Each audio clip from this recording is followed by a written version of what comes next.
She's here. Kiss to you. Okay. I'm kissing you. Hi, everyone. Hi. Hello. Okay, so this is definitely one of the craziest things we've ever tried. So we're going to try it, though. It was Sarah's idea, and Cynthia it's like 4 in the friggin' morning in London, can I just tell you? It is 4:10 exactly. Say again? 4:10 exactly. 4:10 exactly.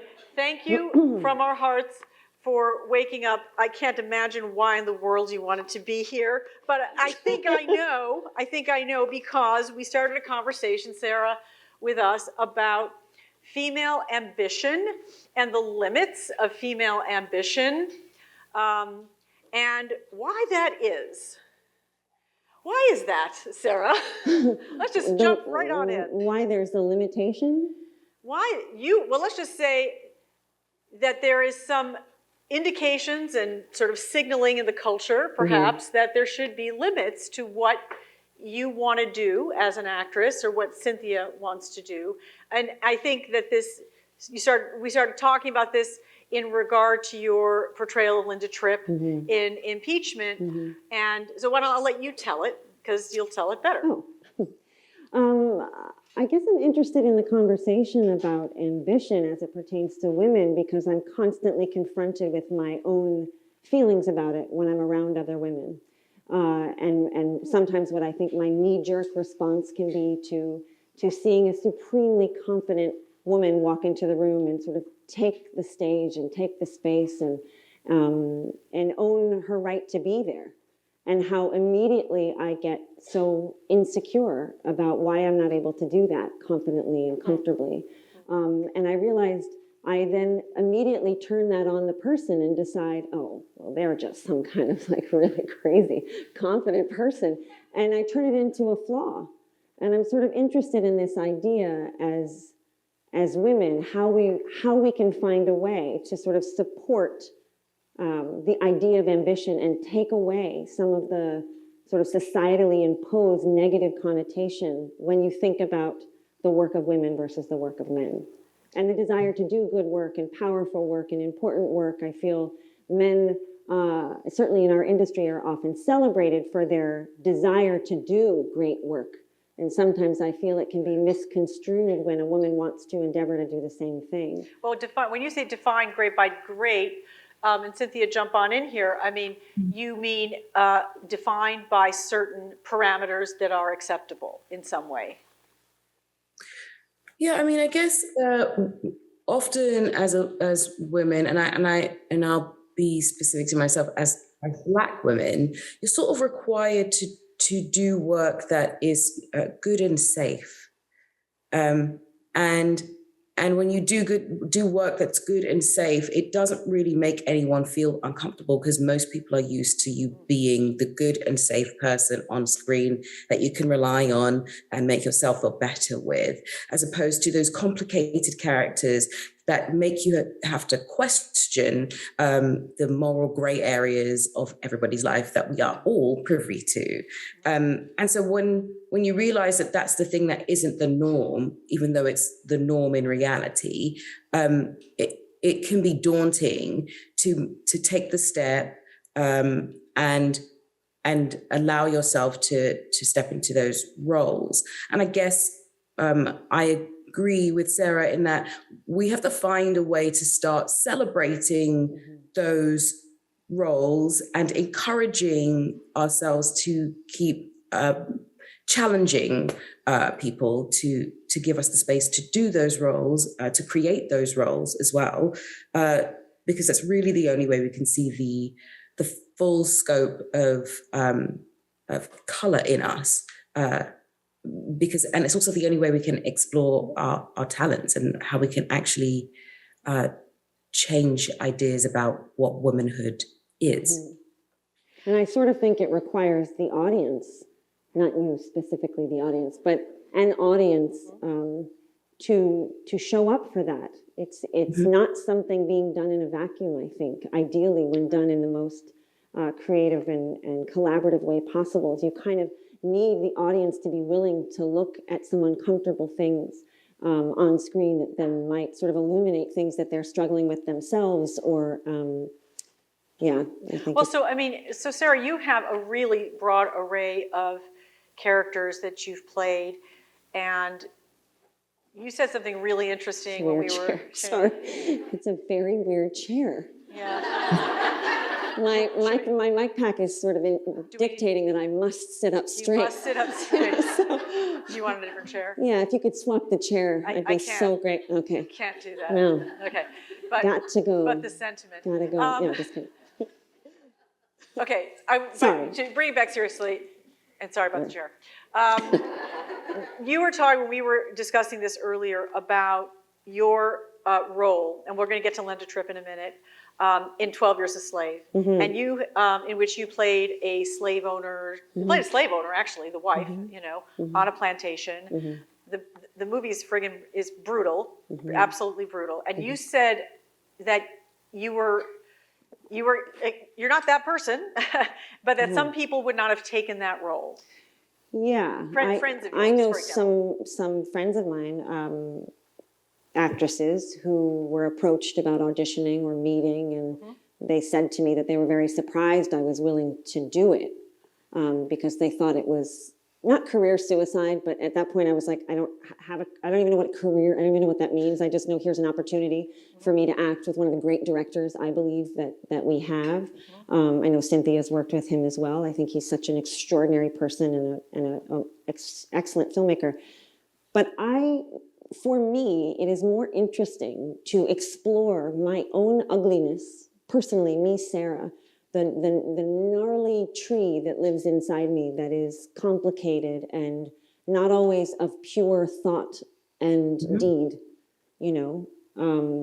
If I acknowledge that in myself, then I can play the part authentically and unapologetically, because Steve McQueen said to me, I think we said this when we were talking, he said to me, if you judge her, if you try to soft pedal this, you will weaken the ultimate importance of this story. Because if you try to make it something where we see a moment of your regret, or, it's all that is about is your own ego with the audience and making sure that, someone doesn't actually think you to be this kind of woman. But it hurts the story. And my job is there to help this storyteller realize this and to give the audience a glimpse back into a time in our country's history that is really, really terrifying to examine, but imperative that we do.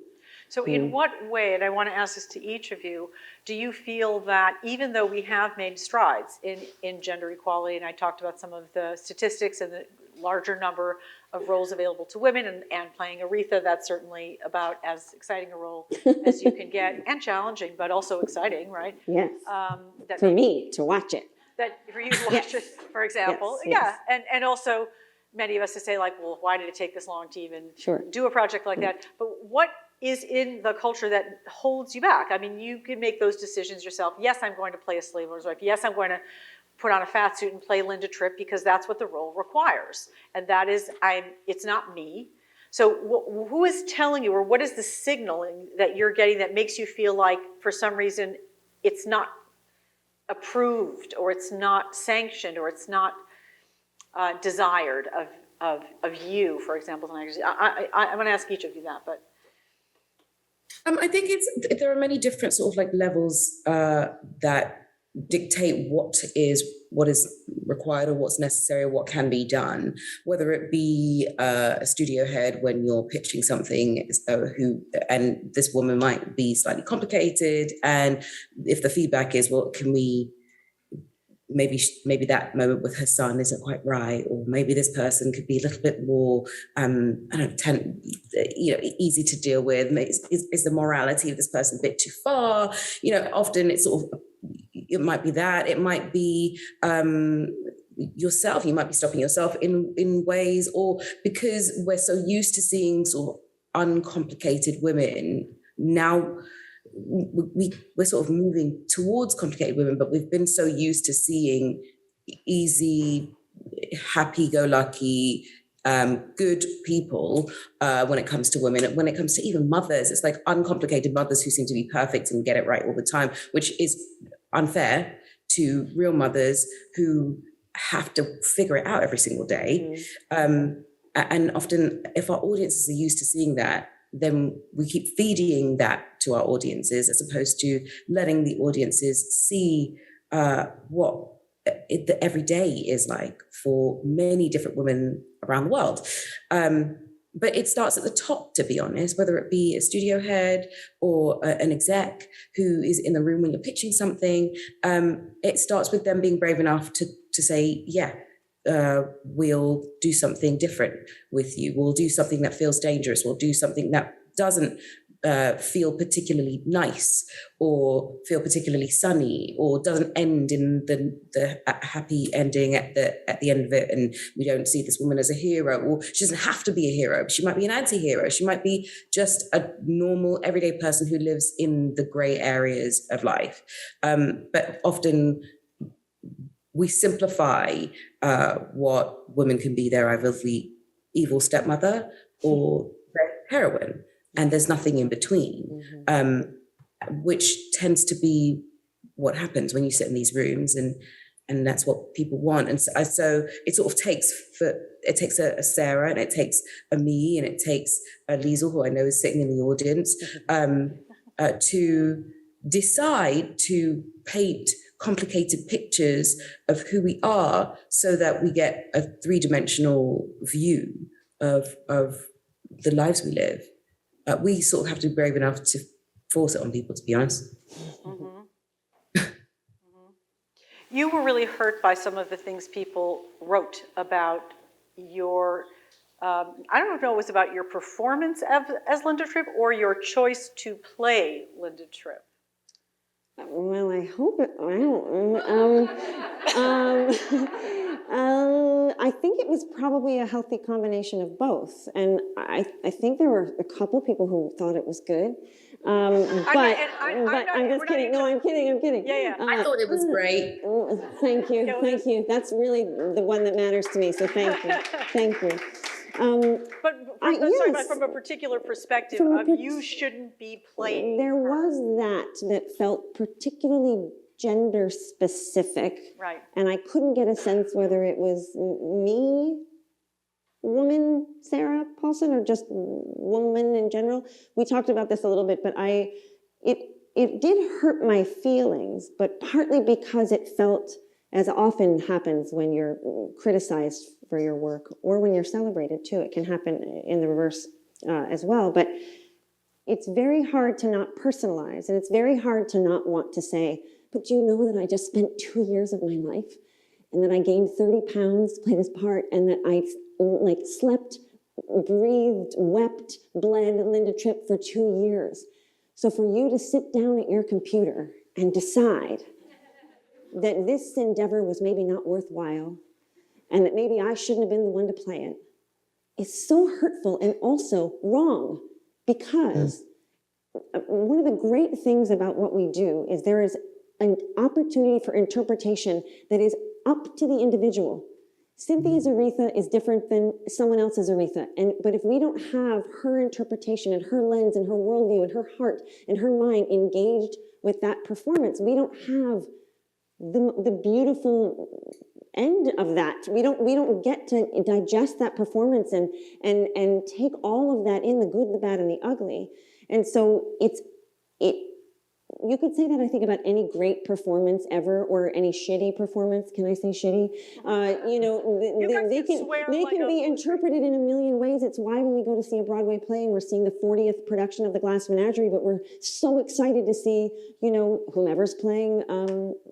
I did this play with Jessica Lange, and I can't remember what's her name. Anybody? Not Laura. I played Laura. Karen? Did somebody say it's not Karen? Anyway, Laurette Taylor played her. I literally can't remember my mother's the character's name. Anyway, I digress. But the point is, the interpretation is all. There's a wonderful letter from Martha Graham to Agnes DeMille about being an artist and keeping the channel open, and to not shut yourself down to your experiences and the things that move you, because there's only one of you in all of time. And if you shut it down, the world will not have it. And you have to imagine that something I've experienced in life may make me just the right person to play Linda Tripp. And maybe nobody knows what that thing is. And it's not because I betrayed a friend. I didn't do that. But I'm just saying, it's very easy to just sort of chuck something off maybe someone spent 2 hours writing a review, but I like to imagine it was like 20 minutes while eating a potato chip, like doing something. I don't know. That probably wasn't what happened. Let's back up for 1 second. Yeah. What made you want to take that role, which is, it's not an attractive role as a person. It was to me. I mean, it was to me. But yes. as a person, she is a villain in the story of our national. Yeah, but not to me. politics. It's not. I take this thing that Steve McQueen said to me as one of the greatest jewels and gifts I've ever been given, which he said, "Do not judge your character. Don't do it because they're not." By the way, if you're doing something honest and truthful, you're not in constant self-reflection about every move you're making. When you're watching something, you tend to parse it out and break it down, villain, good, a person living that life is not thinking they're doing something evil or bad. But to me, it was the acting challenge of my life, and heretofore it has been that. And the response to it has been all over the map, and I welcome it, honestly, because that means I did my job. It means that, I showed up and did my job, and you like it or you don't, it doesn't really matter to me. It meant the world to me to get to do it, and it expanded me as an actor. Because it was hard. Because it was the hardest thing I've ever done. And why was it the hardest thing? Physically, emotionally, trying to understand what was ultimately, just inexplicable to me. Some of the things that she did made no sense. How was I going to try to find the why in there? And also this idea that what you do on your very worst day, the very worst choice you've ever made in your life, will define you completely. Yeah. And of course, the consequences in this story were, for one woman's life, Monica Lewinsky, were devastating. But the idea that you would be judged forever by doing something that you probably regret now would be a horrible thing. I imagine there are things you've done, or Cynthia, that you've done, that if you look back and you think about the person you harmed and you could take it back, you would. And this just happened to happen on a national stage. But the thing that struck me most when we were talking about this was that the way this criticism came at you, it made, and I think this is the reason why we're here talking about this tonight, is it made you question whether you would take on a challenging role of that kind again. Yeah. It's very vulnerable making. I'm sure you've experienced this too, Cynthia. Everybody in this room probably has. You spend a lot of time working on something and you give your heart to it. And so it is hard to imagine doing it again. I have not had children, but I think about women saying, like, after childbirth, never again. And then they're like, I had 15 more children and it's great. So the part of the pain is the gift in a lot of ways. Yeah. And so I do think you learn more from what is a purported failure, whether it's, I will never regret doing it. I would wish I had a 42 Linda Tripp opportunities in my life. I would hopefully take every single one of them, but I have to be honest with you and say that it will probably be a tiny moment of, do I dare, do I dare put myself out there again like that? Because it was a big swing. I know it, but I went up to bat, the ball came towards my face and I hit it. And that's all I know, I showed up for the assignment. That's what I did. Yeah, and I think it's...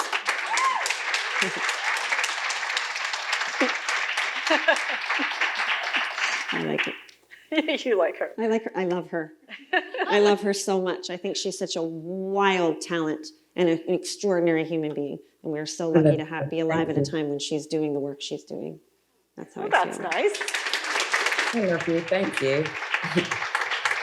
Pretty hard to argue. No, it's impossible to argue. Yeah, we have to find something to do together. We talk about this. Oh, yes. God. I promise to do something together. I really mean it. Do I say you know? I made a promise that we would do something together, and Sarah might not know this about me, but I'm really, really determined. So she doesn't actually have a choice. Yeah. I'm counting on it. We know you're very determined, Cynthia. Let's turn a little bit to the equity question when it comes to money, because this is another important area where women in the industry have struggled to get the respect what they deserve, and they deserve. Yes, which should be equal pay for equal work. Correct. Cynthia, what has been your experience of that, and how? It's really bloody hard. That's the experience. It's really bloody hard. It's always a fight. It's always, you spend so much time explaining why you're worth the money that you're worth. And it makes it really difficult to step on a set when you think that you had to struggle to get the thing that you deserve. I don't know why we're still in this space in 2021. It doesn't make sense. I know that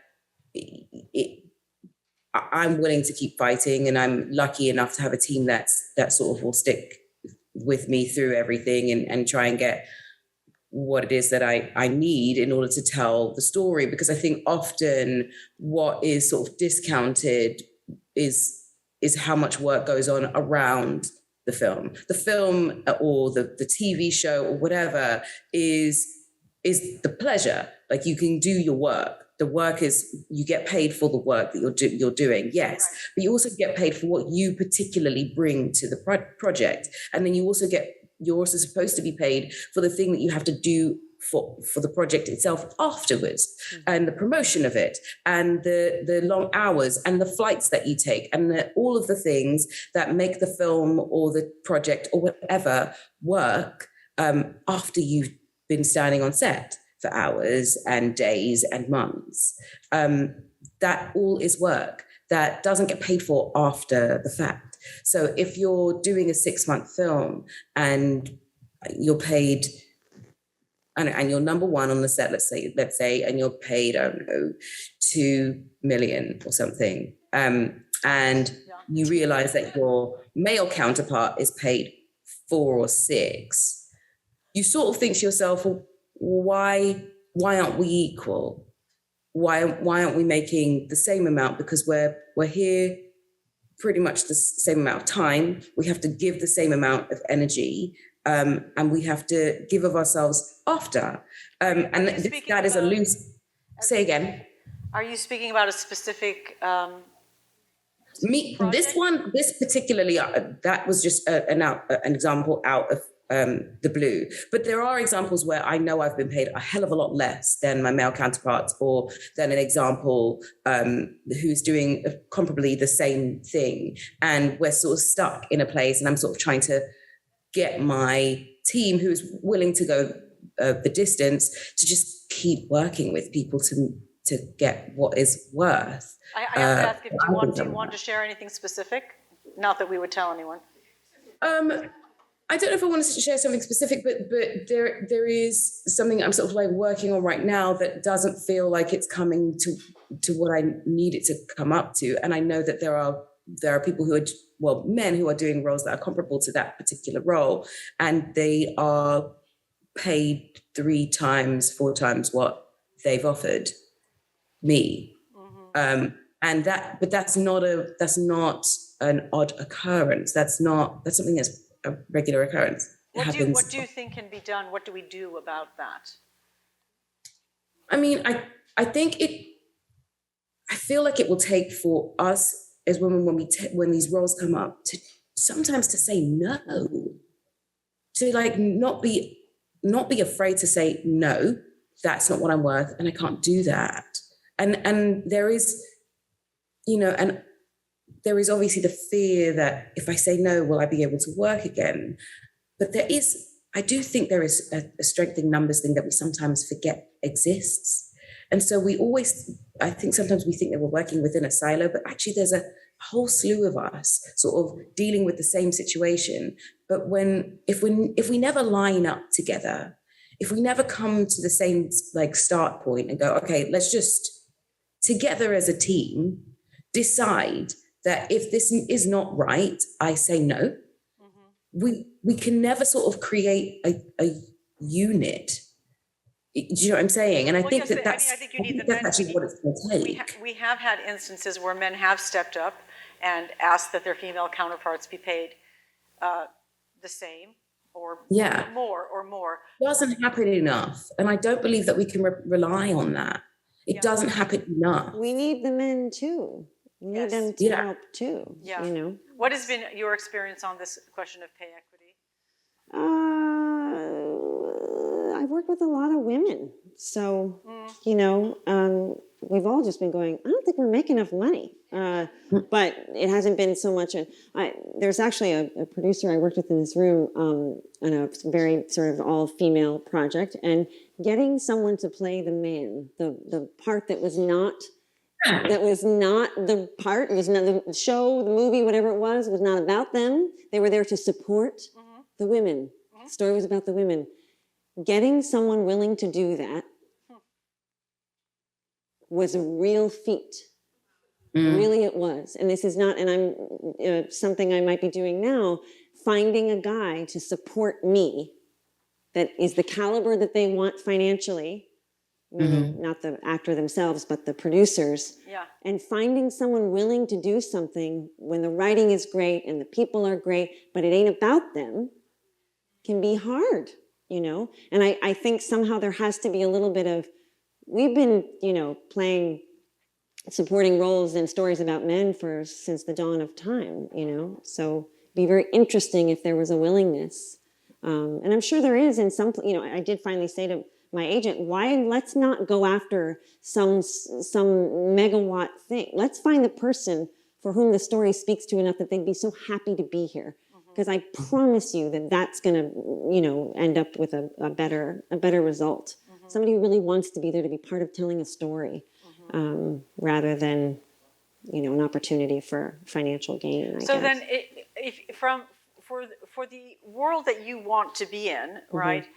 It sounds to me like, to both of you, that there's a lot of distance still to go for you to feel that you're being treated as a whole human being and not just as a woman or a man, right? But as just a human, complex person who's willing to use your instrument to tell stories and to be paid fairly for that. Yeah. This whole thing is about like, hey, we've made a lot of progress, but I think it's pretty bracing to hear that even actors at your level of work are still questioning if there are limits. Well, for me, the part of this that's interesting is the idea of what we believe as women, what we have come to believe we're worth, and how long we spent sort of going, oh, I'm just so, and for me, being an actress who always wanted to be an actress from a young age, I was always so happy to be there and just couldn't believe that I got to be there, that I think I was willing to take a lot less than I should have been taking, because I was, and there were a couple of times I remember, and I can say this because the show's so long ago, but on Studio 60, when I auditioned for that, I remember I couldn't get like $1.50 for that. Like it was really hard to get paid. Now, granted, I had very few credits at that point, but I remember the feedback to me was, you should be so lucky to be part of this show.